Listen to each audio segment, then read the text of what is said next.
అందరికీ welcome back to my channel tasty food tales Telugu. ఈరోజు ఒక యూనిక్ ఐటమ్ సీతాఫల్ బాసింది ఎలా చేయాలో చూద్దాము. చాలా టేస్టీగా కూడా కుదిరిందండి. ముందుగా ఒక ఫుల్ క్రీమ్ మిల్క్ 1 లీటర్ తీసుకున్నాను.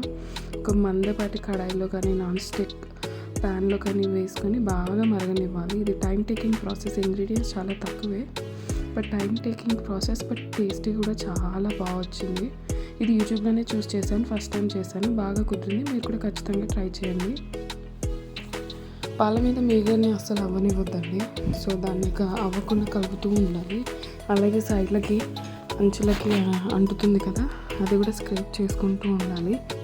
ఇది కంటిన్యూస్గా స్టిర్ చేస్తూ ఉండాలండి, లేదంటే అడుగంటిపోతుంది. సో స్టిర్ చేస్తూ ఉండాలి.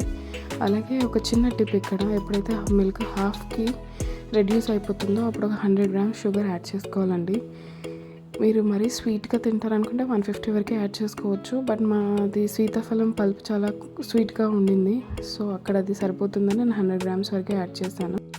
మీ టేస్ట్కి తగ్గట్టు మీరు యాడ్ చేసుకోవచ్చు. ఇది చూసారా, షుగర్ వేసిన ఒక 5 మినిట్స్ తర్వాత ఇలా థిక్ కన్సిస్టెన్సీకి వచ్చేసిందో. ఇలా కన్సిస్టెన్సీకి వచ్చినప్పుడు ఒక 4 ఇలాచీలు, ఒక పావు టీ స్పూన్ అంత ఇలాచీ పౌడర్ 2 యాడ్ చేసుకోవాలండి. యాడ్ చేసుకుంటే మంచి ఫ్లేవర్ ఇస్తుంది, చాలా మంచి అరోమేటిక్గా ఉంటుంది. తర్వాత కుంకుమ పువ్వు యాడ్ చేసుకోవాలి, మంచి కలర్ ఇస్తుంది బాసుందీకి.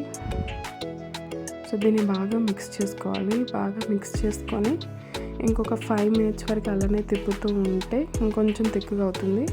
ఇక్కడ చూపిస్తున్న కన్సిస్టెన్సీ వచ్చిన తర్వాత దీన్ని ఆఫ్ చేసుకోవాలి. ఎందుకంటే ఇంకెక్కువ అవనిస్తే అది పేడా అయిపోతుంది. సో ఈ స్టేజ్లో ఉన్నప్పుడు ఆపేసి ఇక్కడ కంప్లీట్గా చల్లారనిచ్చాను. చూసారు కదా, ఇట్లా కొంచెం తిక్కగా క్రీమ్ లాగా అయిపోతుంది. ఇప్పుడు నేను ఒక 5 టీ స్పూన్స్ యాడ్ చేశాను.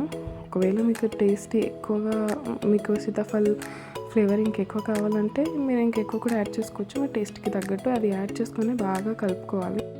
నేను ఇది ఫ్రిడ్జ్లో పెట్టాను. నాకు స్వీట్ కొంచెం చల్లగా తీసుకుంటేనే బాగుంటుందని నేను ఫ్రిడ్జ్లో ఒక 2 hours పెట్టాను, మట్టి పాత్రలో పెట్టి.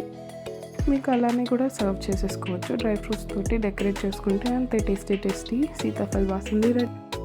చాలా సూపర్గా ఉంది. ఒకసారి ఖచ్చితంగా ట్రై చేయండి.